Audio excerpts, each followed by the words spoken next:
अब देखो बच्चों, अब हम आ जाते हैं टाइप्स ऑफ वाटर। वाटर के टाइप्स, वाटर जल के प्रकार। तो देखो वाटर टू टाइप्स का होता है, एक होता है हार्ड और एक होता है सॉफ्ट वाटर। समझ गए ना, मृदु और कठोर जल। तो हम इन दोनों को डिफाइन करते हैं। देखो फर्स्ट है सॉफ्ट वाटर, मृदु जल। मृदु देखो सॉफ्ट हो या हार्ड वाटर हो, इसका डिटर्मिनेशन सोप लेदर फॉर्मेशन के बेस पर किया गया है। ओके, तो देखो सॉफ्ट वाटर क्या है? Water which gives leather with soap readily is called soft water. ऐसा वाटर जो सोप के साथ बहुत ही इजीली रेडियली क्या दे दे, लेदर दे, मतलब झाग बना दे, तो वो क्या है बच्चों? Soft water. वह जल जो साबुन के साथ शीघ्रता से झाग देता है। मतलब आपने साबुन को पानी में लिया और घिसा तो झाग आ जाए, लेदर बन जाए, बहुत इजी गोइंग, तो समझ जाओ कि वो क्या है? Soft water. तो water which give lather with soap readily is called soft water. जैसे कि रेन वाटर है, डिस्टिल्ड वाटर है, डीमिनरलाइज्ड वाटर है। समझ गए ना, ये ऐसे हैं जिनमें कोई सॉल्ट नहीं होता, बहुत इजी गोइंग ये सोप लेदर देते हैं। हार्ड वाटर, कठोर जल, ऐसा वाटर, ठीक है, कि water which does not give leather radially with soap. अगर साबुन के साथ बहुत आसानी से झाग नहीं बन रहा है तो समझ जाओ कि वो क्या है? Hard water. Water which does not give leather radially with soap, वह जल के साथ, वह जल जो साबुन के साथ आसानी से झाग ना दे, तो वो समझ जाओ क्या है? कठोर जल। तो जो बहुत ही आसानी से साबुन के साथ, सोप के साथ लेदर दे दे, सॉफ्ट ना दे, हार्ड। देखो इनमें आता है sea water, well water, lake, river, tap water, tap water आदि। समझ गए बच्चों? समुद्री जल सी वाटर हो गया, वेल वाटर कुएं का जल हो गया, लेक वाटर झीलों का जल हो गया, रिवर वाटर नदियों का जल हो गया, टैप वाटर हैंडपंप का पानी हो गया। तो ये सब क्या कहलाते हैं? Hard water. Maximum water hard condition में ही होता है। ओके, तो पहले से लिखें।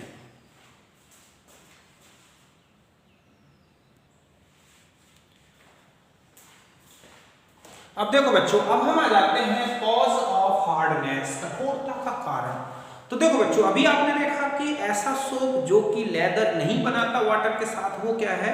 Hard water. अब आते हैं कि क्यों नहीं बनाता।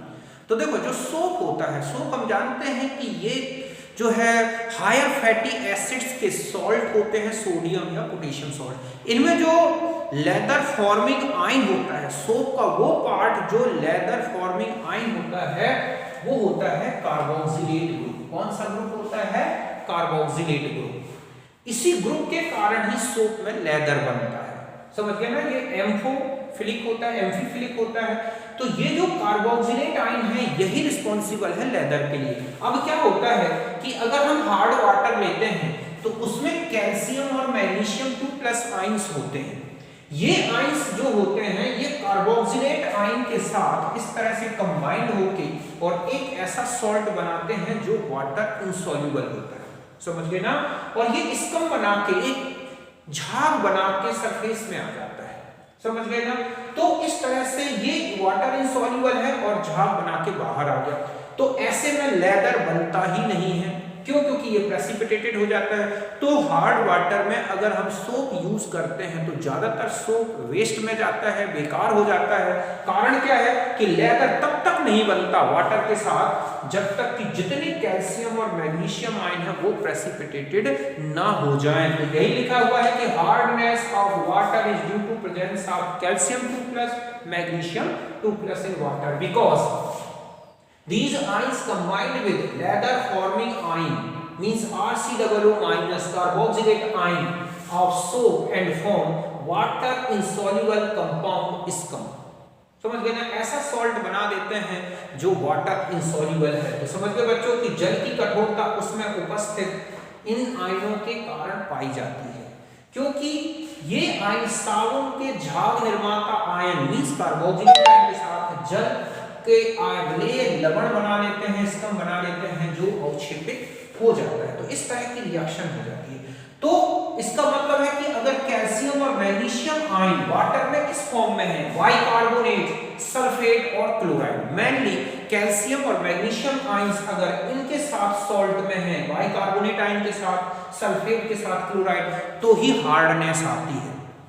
ठीक है। Then hard water not fit for, ठीक है, वॉशिंग पर्पस। हम ऐसे वाटर को हम वॉशिंग पर्पस में यूज नहीं करें तो ज्यादा अच्छा है, अगर करते हैं तो ये फिट नहीं है। दस हार्ड वाटर वेस्टेज सोप, ज्यादा से ज्यादा सोप का वेस्टेज कर देता है, because soap will not produce leather with water until all of the calcium magnesium ion have been precipitated। तब तक नहीं बनेगा लेदर जब तक कि वाटर में कैल्शियम और मैग्नीशियम आयन है। तो समझ गए बच्चों की हार्डनेस का रीजन क्या है। तो जल में कैल्शियम और मैग्नीशियम आयन्स हैं तो जल क्या होता है, कठोर हो जाता है। कारण क्या है कि जल में कठोरता उसमें उपस्थित इन आयनों के कारण है, तो ये आयन्स लेदर बना लेते हैं। तो जब तक ये आयन्स सोप के साथ इस तरह का वाटर इनसॉल्युबल सॉल्ट बना के बाहर नहीं हो जाते, तब तक किसी प्रकार का कोई लेदर या झाग नहीं आता। इसका मतलब है कि हार्ड वाटर वॉशिंग पर्पस से अच्छा नहीं है, इसमें साबुन ज्यादा से ज्यादा वेस्टेज हो जाता है। तो यहां तक नोट करें।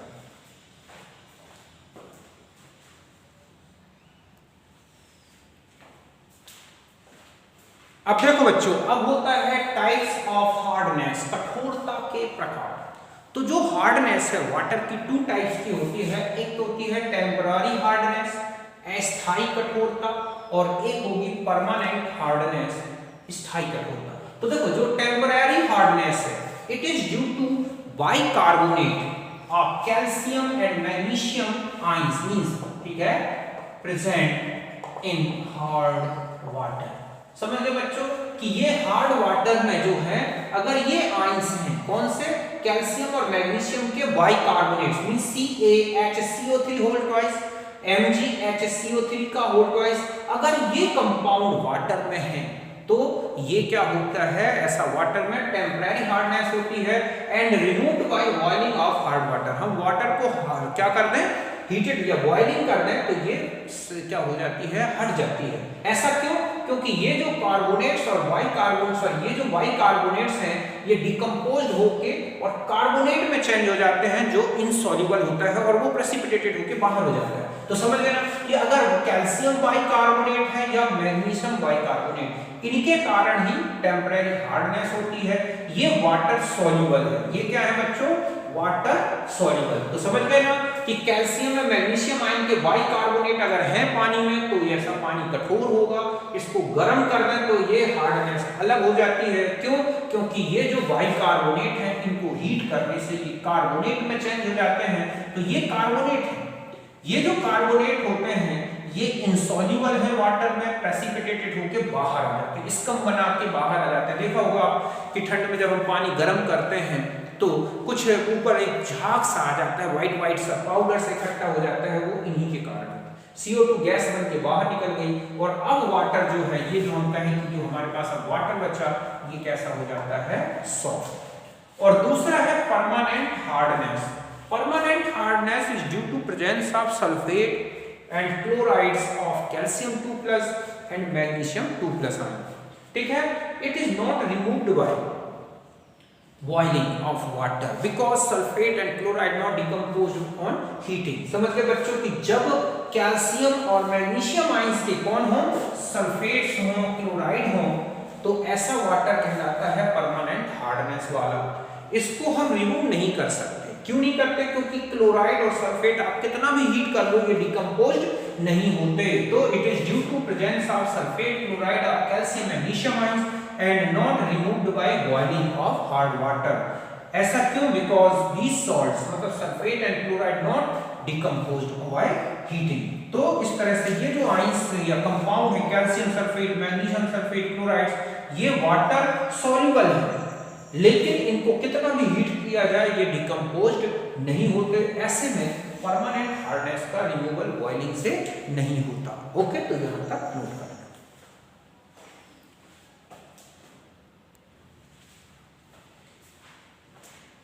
अब देखो बच्चों, अब हम आ जाते हैं डिग्री ऑफ हार्डनेस, कठोरता की कोटि।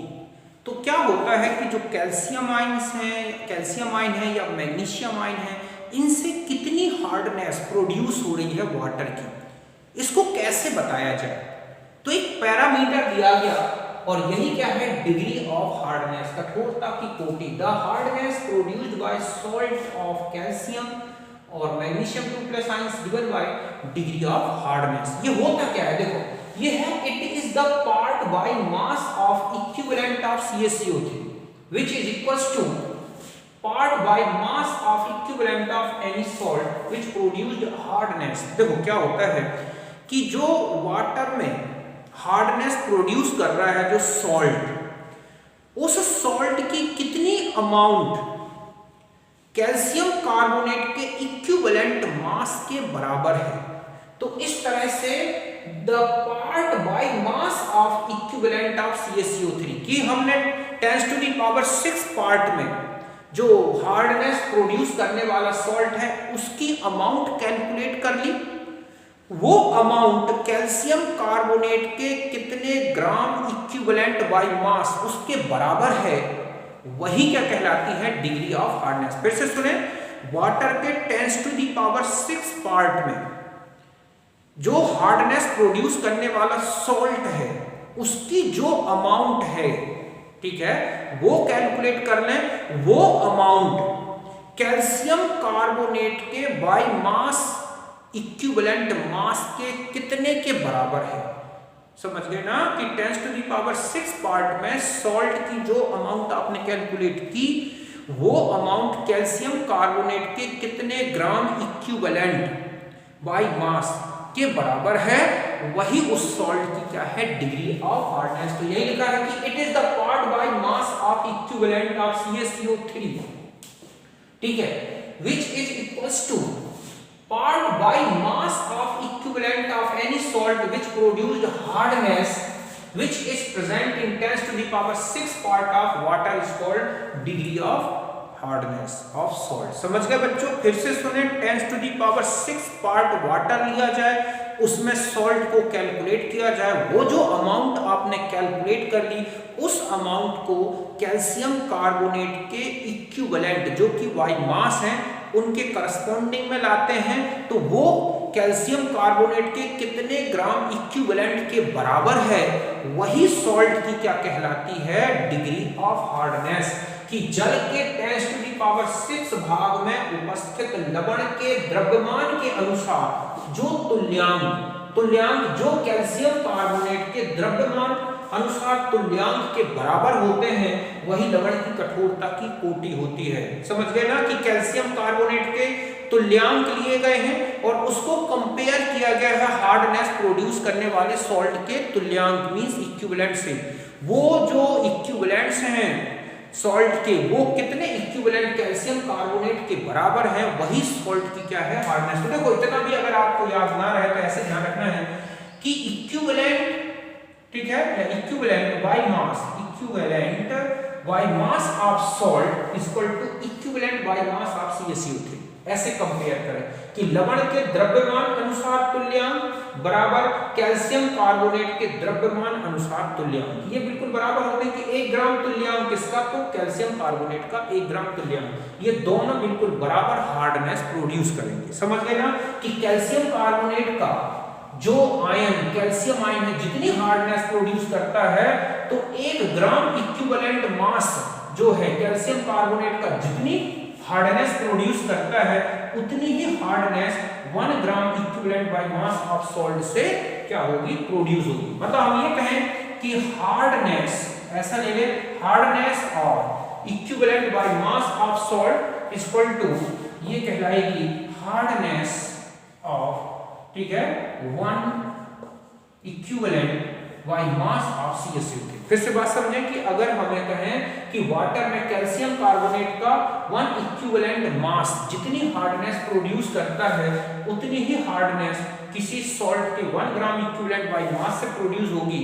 तो ध्यान से देखें कि 10⁻⁶ पार्ट वाटर में कितना सॉल्ट है, वो कितनी हार्डनेस प्रोड्यूस करेगा, वही क्या कहलाएगी, उस सॉल्ट की क्या, डिग्री ऑफ हार्डनेस। तो इस तरह से 10⁻⁶ पार्ट से कितनी प्रोड्यूस होगी, तो देखो इतनी हार्डनेस कैल्शियम कार्बोनेट से प्रोड्यूस हो रही है, तो उसी के इक्विवेलेंट इतनी हार्डनेस सॉल्ट से हो रही है, तो 10⁻⁶ पार्ट में जो है सॉल्ट जो है मास उससे कितनी प्रोड्यूस होगी, यही डिग्री ऑफ हार्डनेस है। तो फाइनली जो इक्वेशन निकला, देखो मैं बता दूं आपको कि आपको क्या याद रखना है अगर आपको डेफिनेशन क्वेश्चन करने होते हैं इसमें न्यूमेरिकल, तो उसके लिए आपको क्या फॉर्मूला लगाना होगा। तो देखो ऐसे ले लिया कि degree of hardness, okay, hardness of salt is equal to, यहां ले लेंगे 50, ये क्या है equivalent mass of calcium carbonate upon में, ठीक है, इक्विवेलेंट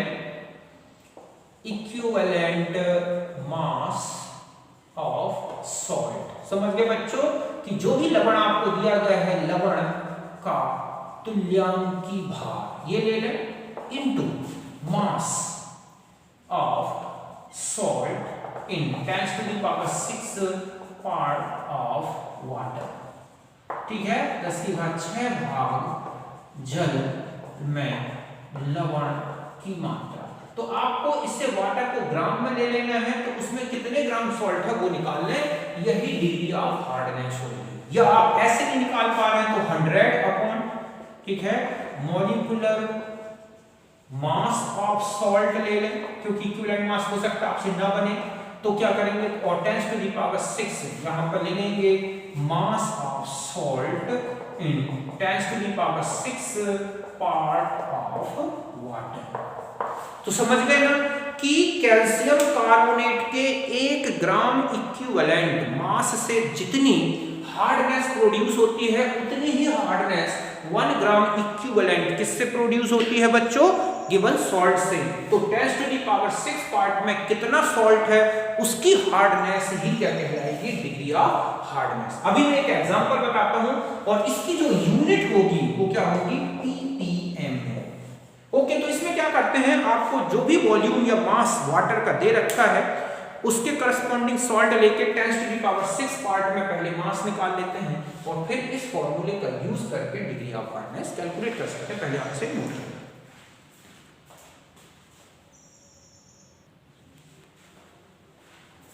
अब देखो बच्चों ये क्वेश्चन है कि calculate the degree of hardness of 1 kilogram of water in विच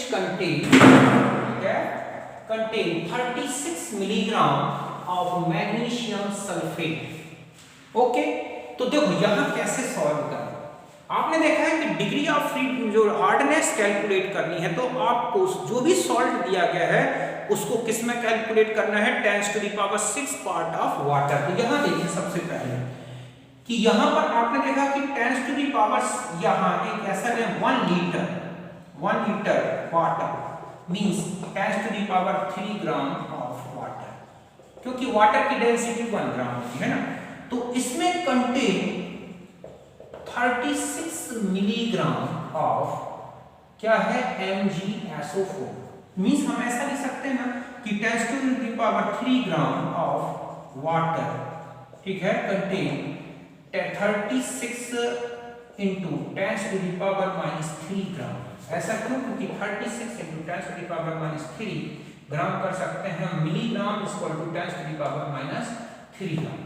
तो 10⁻⁶ ग्राम वाटर में, ठीक है, मैग्नीशियम कितना है, 36 into 10⁻³ ग्राम। तो 10⁻⁶ ग्राम ऑफ वाटर में कितना होगा बच्चों, तो आप लिखेंगे 36 into 10⁻³ 10⁻³ into 10, ठीक है, यहां पर क्या आ गया 10⁻⁶। तो ये कितना आ गया देखो आप, तो ये आपके पास मिल गया 36 ppm, पार्ट्स पर मिलियन में आ गया कि जब हम कोई भी कंसंट्रेशन को 10⁻⁶ पार्ट में कैलकुलेट करते हैं तो उसकी यूनिट क्या होती है, ppm। अब देखो, अब आपको डिग्री ऑफ हार्डनेस कैलकुलेट करनी है, तो आप यहां लिखेंगे 50, ठीक है, क्यों ले लिया, क्योंकि कैल्शियम कार्बोनेट का इक्विवेलेंट मास कितना है 50, अपॉन में क्या कर रहे हैं हम, ये क्या दे रखा है आपको, MgSO4।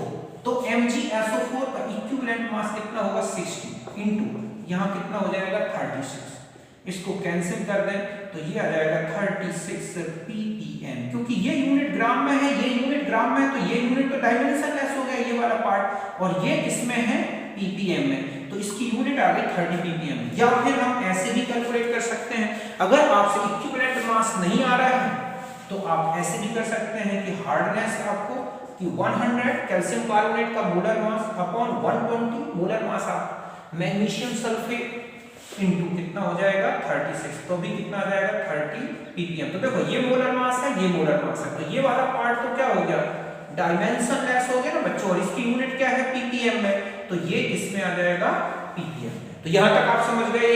तो एक सॉल्ट दे रखा था तब तो कोई दिक्कत ही नहीं है। अब हम आपको दे रखा है यहां पर देखो दो सॉल्ट दे दिए, 36 gram of magnesium sulphate and 10 gram of magnesium chloride and 10 milligram of CaCl2। तो हमें क्या करना होगा कि हमें इसकी हार्डनेस, तो देखो 10 to the power 3 gram water, ठीक है, contain 36 milligram MgSO4 means 36 into 10 to the power minus 3 gram MgSO4। Okay, दूसरा है 10 to the power 3, तो आपको कितने में निकाल लेना है 10 to the power 6 gram of water, तो ये कितना हो जाएगा 36 upon 10 to the power 3। Okay, और यहां आ गया 10 to the power minus 3 into 10 to the power 6, तो ये आ गया आपके पास 36 ppm। यहां तक बात समझ गए, ये जाएगी माइनस, माइनस की हट जाएगी। दूसरा है जस्ट ऐसा ही आपको इससे निकालना है 10 मिलीग्राम ऑफ MgCl2, ठीक है। तो आप यहां देखें कि एक निकला है, तो आप इसकी क्या करना है, आप हार्डनेस कैलकुलेट करना है, तो हार्डनेस वही आ जाएगी 36, मतलब ये हो जाएगा 50 अपॉन 60 into 36, तो ये आ गई 30 ppm। ये किसकी होगी बच्चों MgSO4 के रिस्पेक्ट में। ऐसे ही आपको क्या करना है कि किसकी कैलकुलेट करेंगे आप MgCl2, तो MgCl2 के लिए आपको क्या करना है कि 10 to the power 3, ठीक है, ग्राम ऑफ वाटर ये है, तो इसमें कितना है आप देखो 10 milligram means 10 to the power minus 3 या 10 into 10 to the power minus 3 ग्राम, तो 10 to the power 6 में कितना हो जाएगा 10 into 10 to the power minus 3 upon 10 to the power 3 into 10 to the power 6, तो ये माइनस पे ये आ गया आपके पास 10 ppm। अब इसकी भी हार्डनेस आप कैलकुलेट कर लें, तो क्या करोगे आप यहां पर आपको देखो 50 अपॉन में, अब आता है कि मैग्नीशियम क्लोराइड का 71, और तो यहां पर आप 100 कर दो, क्या कर दो 100, ऐसे भी कैलकुलेट कर सकते हैं 100 अपॉन MgCl2 का मोलर मास, तो 71 और 24, तो ये कितना हो गया 95 इंटू यहां कर दिया आपने 10। ये किसकी हार्डनेस आ गई, जो भी आएगी ये किसकी हो गई MgCl2। ऐसे ही आपको नेक्स्ट किसकी कैलकुलेट कर लेनी है बच्चों, देखो ओके, कि नेक्स्ट आपको कैलकुलेट करनी है हार्डनेस, यहां पर आप आ जाते हैं CaCl2। ओके, तो देखो CaCl2 में क्या करना है आपको कि 10 to the power 3 gram of water, ठीक है, तो उसमें भी कितना था वो 10 milligram means 10 to the power minus 3 into 10 ग्राम, तो 10 to the power 6 gram of water ले लें, तो यहां लिखा आपने 10 into 10 to the power minus 3 upon 10 to the power 3 into 10 to the power 6, तो ये भी आ गया 10 ppm। अब आपने ली हार्डनेस ऑफ CaCl2, तो यहां ले लिया आपने 100 अपॉन 111, क्योंकि इसका मॉलिक्यूलर मास ये है इनटू 10, इससे सॉल्व कर लो जो भी आती है। ये हार्डनेस आप किसकी आ गई CaCl2, तो तीनों की हार्डनेस आपने अलग अलग कैलकुलेट कर ली है। अब आपको टोटल हार्डनेस लेनी है कि टोटल हार्डनेस ऑफ वाटर, तो यहां पर जो टोटल हार्डनेस होगी वो हो जाएगी, देखो hardness of MgSO4 plus hardness of MgCl2 plus hardness of CaCl2, तो जो भी Mg की निकाली आपने 30 प्लस इसकी जो भी निकली, मान लो x है, इसकी जो भी निकली वो है y, यहां पर मैंने y ले लिया यहां, तो उसकी x थी, इसको टोटल जोड़ दो और ppm में लिख दो। तो बात समझ गए होगे ना कि अगर आपको किसी भी वाटर की हार्डनेस निकालनी है और सॉल्ट दे रखे हैं, तो कितने ग्राम वाटर में कितना ग्राम सॉल्ट है, तो 10 to the power 6 gram water में कितना सॉल्ट आ गया वो कैलकुलेट कर लें और फिर जो भी फॉर्मूला आपको मैंने बताया है उस फॉर्मूले का यूज करें। सॉल्ट का मोलर मास के बेस पर यूज करेंगे तो 100 upon molar mass of salt into 10 to the power 6 part में मास, ये निकाल लोगे, यही हार्डनेस होगी उस सॉल्ट की। टोटल निकालनी है तो अलग अलग इंडिविजुअल सॉल्ट्स की निकालो और ऐड कर दो, इस तरह से टोटल हार्डनेस कैलकुलेट हो जाएगी। तो समझ गए होगे, तो इस तरह से हम हार्डनेस कैलकुलेट करते हैं। ओके, अब हम नेक्स्ट वीडियो में लेंगे removal of hardness of water. Okay, तो मिलते हैं नेक्स्ट वीडियो में, तब तक के लिए नमस्कार, थैंक यू।